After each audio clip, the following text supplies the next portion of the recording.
Olá, bom dia! Como você passou a noite? Tá tudo bem com você?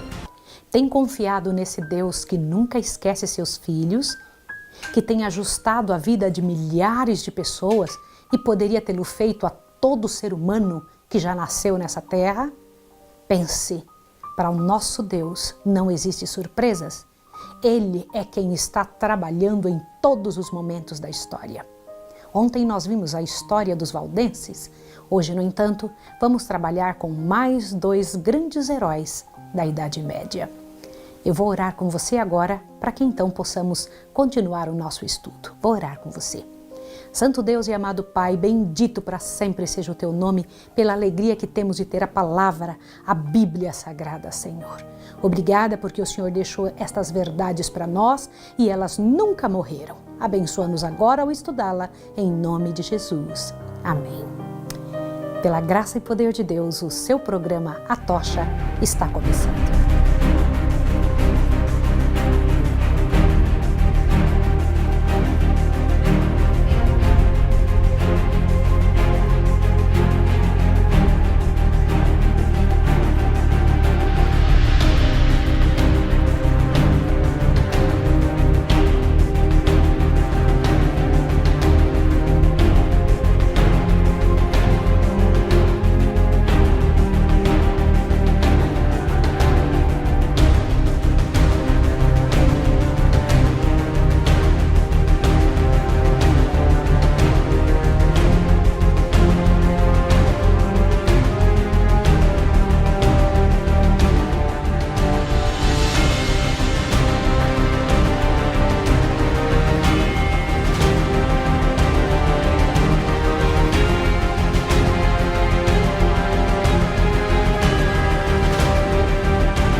Queridos, eu queria que você abrisse a sua Bíblia em Mateus capítulo 24, porque Jesus falou algo muito interessante. Veja o que ele disse aqui no verso 9 em diante. Disse assim: então vos hão de entregar para serdes atormentados e vos matarão. Sereis odiados de todas as nações por causa do meu nome. Nesse tempo, muitos se escandalizarão e trair-se-ão mutuamente e se odiarão uns aos outros. De quem Jesus estava falando? Certamente daqueles que se colocariam em favor da verdade. Mas quem seriam estas pessoas que os perseguiriam? Quem seriam essas pessoas que correriam atrás para matar estas pessoas, estes servos de Deus? Eu vi ontem alguém falando algo muito interessante num vídeo e eu resolvi trazer o mesmo tipo de ideia para que você compreenda. Veja o texto que essa pessoa colocou. Dizia assim: eu poderia fazer uma pergunta a um professor de história, ao invés de perguntar a um teólogo, e ele me responderia de forma bíblica, ainda que nunca tivesse lido a Bíblia.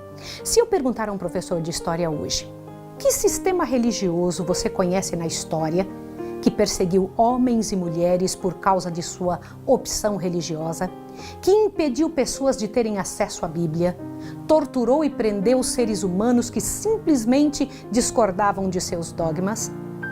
Que sistema religioso você poderia dizer que está embriagado com o sangue de pessoas de Deus? Que sistema religioso se adequa à expressão apocalíptica, ele perseguirá e magoará os santos do Altíssimo? Que sistema religioso criou seu próprio mandamento e escreveu sua própria lei? Que sistema religioso fez uma interpretação totalmente sua a respeito dos mandamentos de Deus? Se uma pergunta dessas fosse feita a um historiador, ele saberia identificar o sistema de Roma papal como sendo esse sistema que se adequa a todo esse cenário e se enquadra dentro dessas profecias bíblicas. Eu achei isso muito inteligente, é verdade? Qualquer pessoa que hoje tiver a chance de estudar a história vai conseguir observar estas coisas que você está estudando, estas verdades que você tem visto aqui nesta série O Grande Conflito. Ao estudar o livro Grande Conflito, nosso coração fica tremendo de vontade de defender, de lutar pela verdade de Deus. Mas sabe uma coisa? Você também conhece um sistema religioso que já foi muito poderoso mundialmente no passado, mas que está trabalhando para voltar a ser Roma papal. Queridos, antes da Reforma, houve por vezes pouquíssimos exemplares da Escritura Sagrada, mas Deus não consentiria que sua palavra fosse totalmente destruída. Suas verdades não deveriam estar ocultas para sempre. Tão facilmente ele poderia desacorrentar as palavras da vida, como abrir as portas das prisões e desaferrolhar portais de ferro para pôr em liberdade seus servos. Lembra do que ele fez com Paulo e Silas? Nos vários países da Europa, homens eram movidos pelo Espírito de Deus a buscar a verdade como a tesouros escondidos. Providencialmente guiados às Santas Escrituras, estudavam as páginas sagradas com interesse muito profundo. Estavam dispostos a aceitar a luz a qualquer custo. Posto que não vissem todas as coisas claramente, puderam divisar muitas verdades havia muito sepultadas. E como mensageiros enviados pelo céu, saíam, rompendo as cadeias do erro e da superstição, e chamando aos que haviam estado durante tanto tempo escravizados a levantar-se e assegurar sua liberdade. Porque a liberdade que uma pessoa tem só é possível se ela tiver liberdade de consciência. Eu vou ler para você agora uma parte do grande conflito que fala exatamente disso. Observe. Com exceção do que se passava entre os valdenses, a palavra de Deus estivera durante séculos encerrada em línguas apenas conhecidas pelos eruditos. Chegara, porém, o tempo para as Escrituras, para que elas fossem traduzidas e entregues ao povo de vários países em sua língua materna. Passara para o mundo a meia-noite. A hora das trevas estava a esvair-se e em muitas terras apareciam indícios da aurora a despontar. Por que aqui no grande conflito é dito que estava nascendo um novo dia?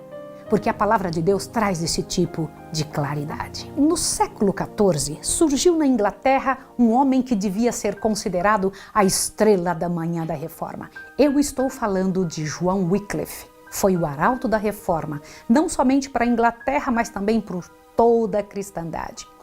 O grande protesto contra Roma que lhe foi dado proferir jamais deveria silenciar.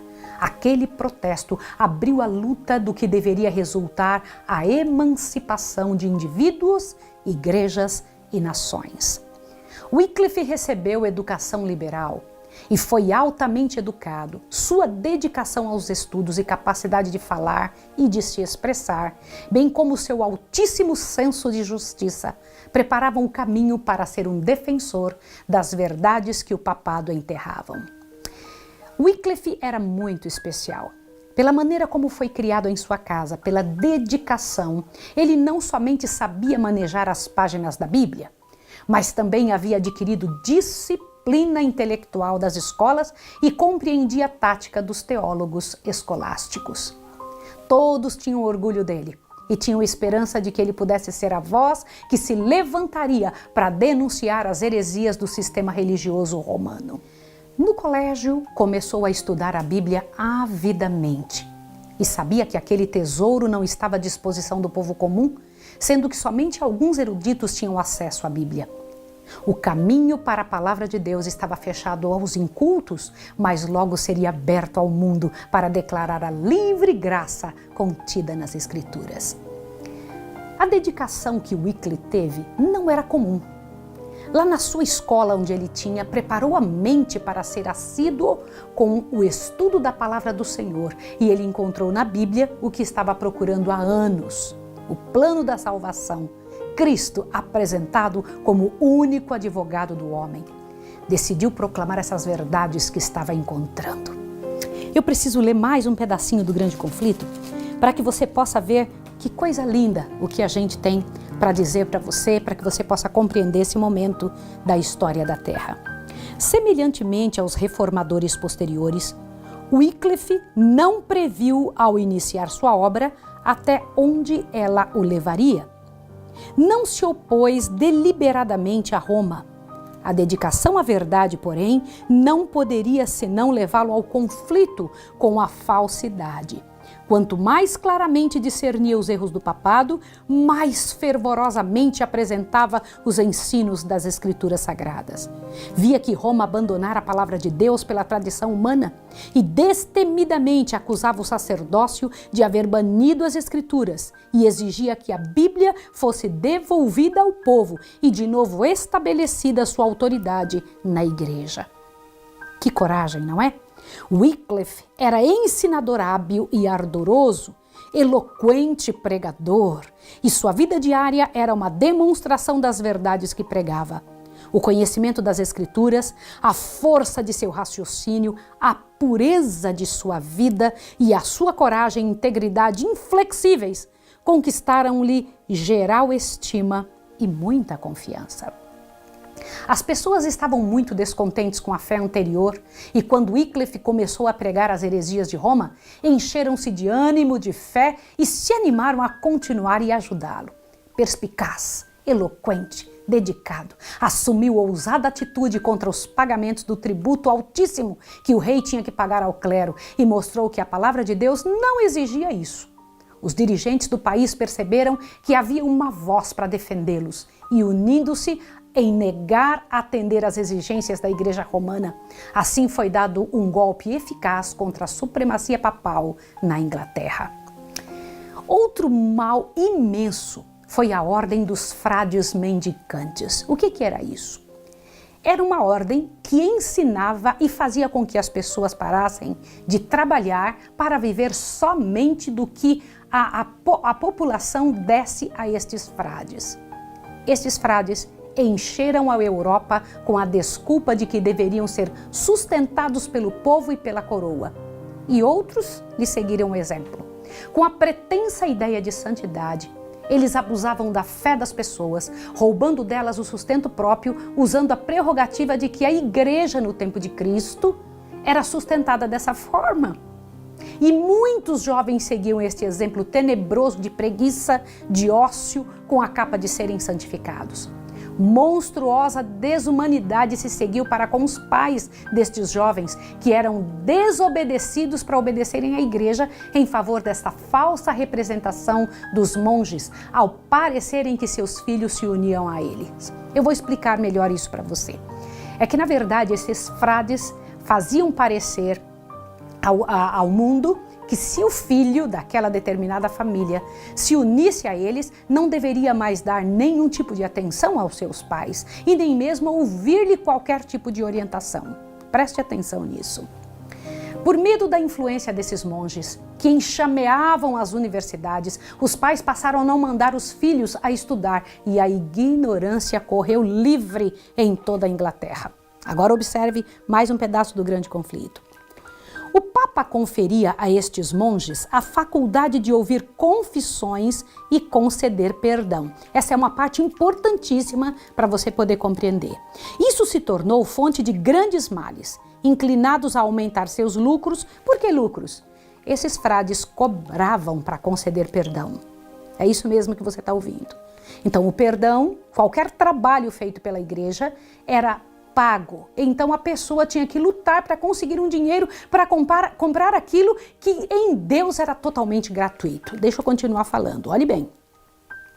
Inclinados a aumentar seus lucros, os frades estavam tão dispostos a conceder absolvição que criminosos de todas as espécies a eles recorriam e, como resultado, aumentaram rapidamente os vícios mais detestáveis. Se alguém não precisava arrepender-se para poder receber perdão, era só pagar, então ele podia continuar com a vida que fosse e então voltava lá e pagava outra vez. Compreende isso? Agora veja mais esse pedaço aqui.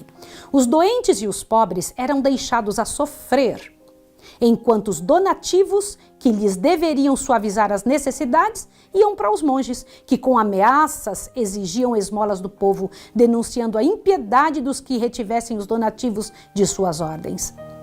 Apesar de sua profissão de pobreza, a riqueza dos frades aumentava constantemente e seus suntuosos edifícios e lautas mesas tornavam mais notória a pobreza crescente da nação. Você não acha isso muito sério? Olhe bem, contudo, Os frades continuavam a manter o domínio sobre as multidões supersticiosas e a levá-las a crer que todo o dever religioso se resumia em reconhecer a supremacia do Papa, adorar aos santos e trazer donativos aos monges, e que isso era suficiente para garantir o seu lugar no céu. Irmãos, pode imaginar uma situação como essa? Era esta a fotografia dessa época. E era por isso que Wycliffe começou a tomar uma posição tão séria. Observe, antes de Wycliffe, homens tentaram iniciar uma reforma na fé. Mas foi Wycliffe quem teve a coragem de expor a igreja como organização falsa que deveria ser abolida e pregava sem medo. Os monges se viam sem sucesso no seu trabalho de vender perdão e começou assim uma guerra contra nosso herói, contra essa estrela da manhã da reforma. Os monges recorriam à Bíblia dizendo que Jesus e seus discípulos tinham sido sustentados pela caridade do povo, e isso levou o povo a buscar informações diretamente da palavra de Deus e descobriram outras maravilhosas verdades. Eu preciso comentar isso com você. Quando se ouviu dizer que a igreja do tempo antigo tinha sido sustentada pelo povo, as pessoas correram nos únicos exemplares que se possuía da Bíblia, que aliás era o próprio Wycliffe que estava passando para a língua inglesa. Então descobriram mais verdades ainda. Você já percebeu que as lutas do inimigo sempre acabam em benefício para com Deus? Wycliffe começou a distribuir folhetos explicativos ao povo e as palavras do Papa começaram a ser colocadas ainda mais em dúvida e milhões de pessoas estavam tendo a oportunidade de sair daquele sistema de cativeiro religioso. Deus levou Wycliffe a defender os direitos da coroa contra o sistema papal opressor e passou 2 anos na Holanda como embaixador real, conversando com os emissários do Papa de forma direta. Ali ele ficou sabendo ainda mais detalhes hostis e desonestos diretamente da França, da Itália, da Espanha, que eram pilhados pelos dignatários de Roma, e voltou para a Inglaterra mais decidido ainda a declarar a verdade. A declarar a cobiça, a declarar o engano como deuses de Roma. Foi então nomeado reitor de Lutherworth, o que provava que o rei o estava apoiando.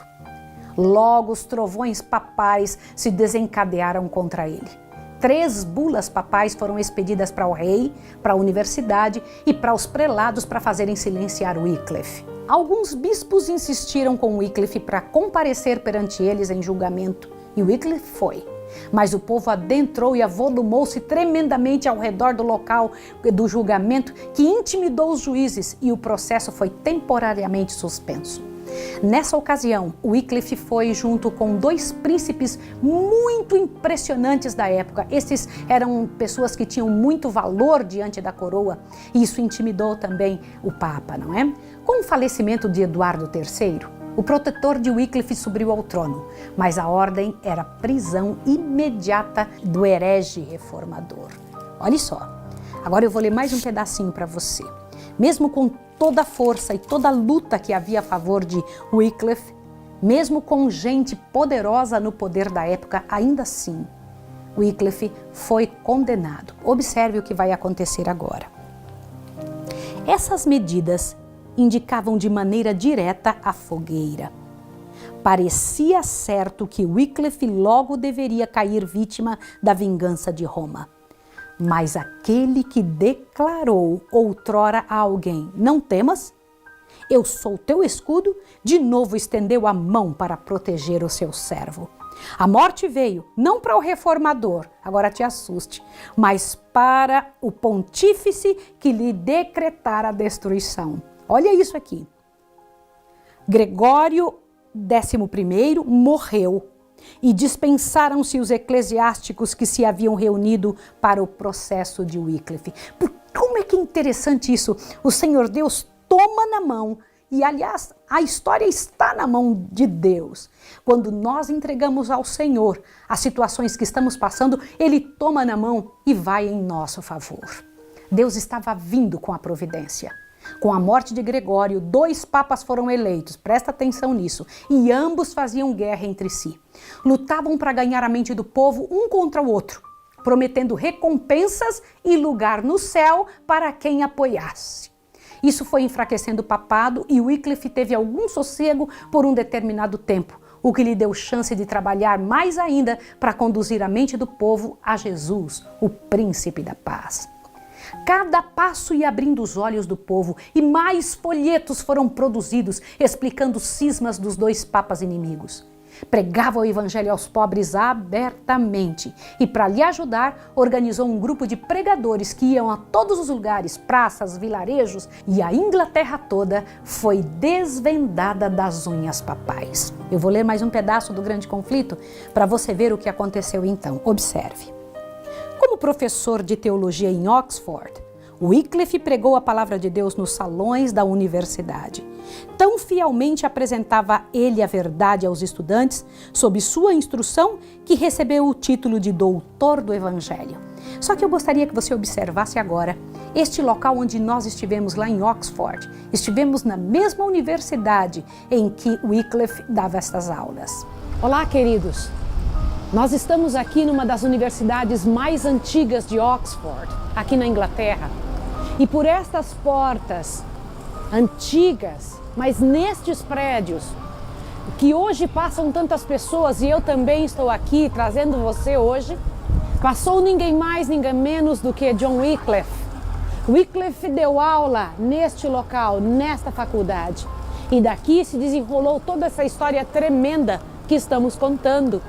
Um homem que fervorosamente, com classe, com coragem, com coração na obra, fez tudo o que podia pelo Evangelho da paz, pela verdade do Senhor, para que a palavra de Deus chegasse a todos os lugares. Quando eu ouço pessoas falando em todas as línguas aqui, nós encontramos chineses, japoneses, nós encontramos hindus, indianos, ingleses neste local. Eu sei que também a palavra de Deus foi traduzida para a língua do povo simples, que antes era só na língua erudita, por Wycliffe, este herói de nosso trabalho, de nossa igreja, esse herói do mundo cristão que tanto trabalhou pelo Evangelho da Paz, um dos grandes reformadores. Nós estamos no espaço interno da universidade, em que aqui no livro Grande Conflito menciona que Wycliffe deu aula onde ele foi professor. Na verdade, Wycliffe foi o tradutor da palavra de Deus para a língua inglesa. A primeira tradução na língua do povo foi feita por ele. E dentro dos espaços internos dessa universidade foi que muitos dos planos que este homem teve foram concretizados no seu coração pela ação do Espírito Santo. Mas a sua maior obra foi a tradução das Escrituras para a língua inglesa. Mas Wycliffe trabalhou tanto que envelheceu rapidamente e adoeceu atacado de perigosa enfermidade. Logo chegou aos ouvidos do clero e dos monges e vieram vê-lo em seu leito, pedindo que se arrependesse das palavras ditas e daqueles folhetos escritos. Mas Wycliffe pediu para ajudarem a ele a levantar-se do leito e disse calmamente: não irei morrer. Vou me levantar e continuar a denunciar as más ações dos frades.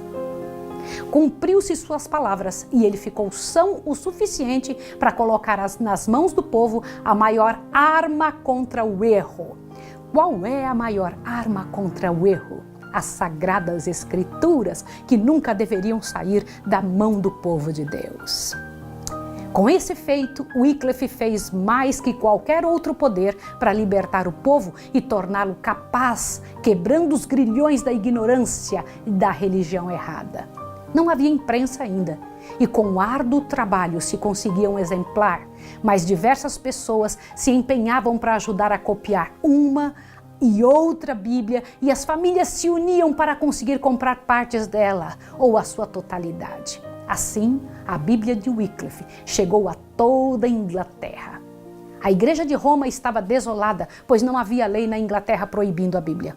Então, o melhor seria silenciar a voz do reformador. Preste atenção nisso. 3 tribunais, julgado 3 vezes, foi declarado herege, e a ele e aos seus escritos, e sentenciaram à prisão todos os que professassem as tais doutrinas condenadas. Wycliffe apelou ao sínodo e no parlamento acusou destemidamente a hierarquia e pediu a reforma dos abusos papais diante da Inglaterra toda. Descreveu claramente cada parte do que falava, mas os seus amigos tinham sido obrigados a ceder e ele se viu só e doente. Mas o parlamento ficou a favor de Wycliffe e foi repelido o edito perseguindo o nosso herói e então ele foi posto em liberdade. Mais uma vez, os dignatários da religião romana conseguiram que Wycliffe fosse chamado com uma delegação ainda mais poderosa. Dessa vez, parecia que nada o ajudaria. Ele, portanto, não amaciou as palavras. Perdendo de vista a si próprio, falou destemidamente e o Espírito de Deus tomou conta do lugar e as acusações contra ele voltaram-se para os que o acusavam. Ele disse, eu prefiro ler para você, para que você veja as palavras que Wycliffe disse naquela hora. Olha só o que nós temos aqui, olha. Wycliffe, porém, não se retratou, não usou de dissimulação. Por que, perguntaria ele, ousavam espalhar seus erros? Por amor do lucro, para da graça de Deus fazerem mercadoria? Com quem, disse finalmente, julgais estar a contender? Com um ancião às bordas da sepultura? Não, estais a contender com a verdade, verdade que é mais forte do que vós e vos vencerá. Assim dizendo, retirou-se da assembleia e nenhum dos seus adversários tentou impedi-lo. Essa é a força da verdade. Mais uma vez, Deus o usaria antes de levá-lo a descansar. Foi levado perante o tribunal papal, aquele mesmo que tinha derramado o sangue dos santos. Mas tomado de paralisia pela doença, resolveu escrever uma carta respeitosa, porém direta ao Papa da época. E o conteúdo desta carta era o seguinte, presta atenção. Se o Senhor é íntegro e verdadeiro, irá ficar do lado da verdade. Segundo ponto, aceito ajudá-lo, mas desde que o Senhor seja como Cristo, que vivia em completa pobreza e foi peregrino na terra. Terceiro ponto, nenhum homem na terra deve seguir ao Papa ou aos santos, mas tão somente a Cristo. Quarto, devemos obedecer mais a Deus do que aos homens. 5. Oro para que o Papa Urbano seja influenciado pelo Senhor Jesus e pelas palavras das Escrituras, para que possam ensinar ao povo da maneira como Deus indicou em sua palavra. Wycliffe sabia que o silêncio daria a ele alguns meses a mais de vida, mas isso não seria certo diante de Deus. E decidiu não proteger-se, e Deus tomou sua causa. Deus lhe fora o protetor mais uma vez, levando a descansar enquanto pregava em uma de suas igrejas em Lutterworth, vítima de paralisia que sofria. Então, Wycliffe descansou. Reconhecido como João Batista em sua época, saiu da Idade Média tendo feito a sua parte. Cada palavra e material deixado por esse reformador foi tão bem feito que mesmo 100 anos depois dela, não havia quem pudesse contestar. Tudo que ele escreveu tinha suas fontes nas Sagradas Escrituras e por isso imbatível. Acreditava que a palavra de Deus era a norma e o ensinador era o Espírito Santo e que todo homem poderia ir a ele livremente, ele mesmo, diretamente a Deus, em busca da verdade e do caminho a seguir. Intelecto privilegiado, vida impoluta, dedicação e de caráter invejável, foi um dos maiores reformadores de sua época. Observe isso. O esforço para aprender as grandes verdades da revelação comunica frescor e vigor a todas as faculdades, expande a mente, aguça a percepção e amadurece o juízo. O estudo da palavra, da Bíblia, enobrece todo pensamento, sentimento e aspiração, como nenhum outro estudo pode fazer. Dá estabilidade de propósitos, paciência, coragem, fortaleza, aperfeiçoa o caráter e santifica a alma. Por isso Wycliffe era desta forma como foi. O esquadrinhador fervoroso e reverente das Escrituras, pondo o espírito do estudante em contato direto com a mente infinita, daria ao mundo homens de intelecto mais forte e mais ativo, bem como de princípios mais nobres do que os que já existiram, como resultado do mais hábil ensino que proporciona a filosofia humana. A exposição às tuas palavras provoca luz, diz o salmista, dá entendimento aos simples. Os escritos de Wycliffe se espalhou por toda a Inglaterra e fora dela também, e os pregadores que se atreviam levavam as mensagens às multidões que se convertiam. O catolicismo estava sendo removido e a bandeira de Cristo foi levantada. Mas o que isso causou? O que isso trouxe para o mundo? Observe agora, presta atenção. Quando eu paro para ler algo assim, meu coração fica apreensivo. Olha o que diz. Logo, porém, a impiedosa tempestade da perseguição irrompeu sobre os que haviam ousado aceitar as Escrituras como guia. Os reis ingleses, ávidos de aumentar seu poder mediante o apoio de Roma, não hesitaram em sacrificar os reformadores. Pela primeira vez na história da Inglaterra, a fogueira foi decretada contra os discípulos do Evangelho.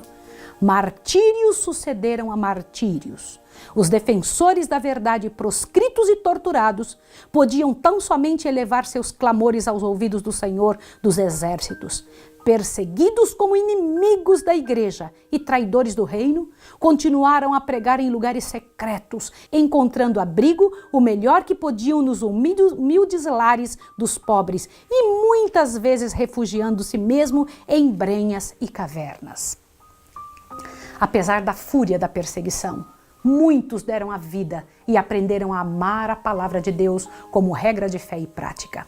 Milhares aterrorizados, porém, compraram a liberdade com o sacrifício de sua fé e saíam de sua prisão com roupa de penitentes.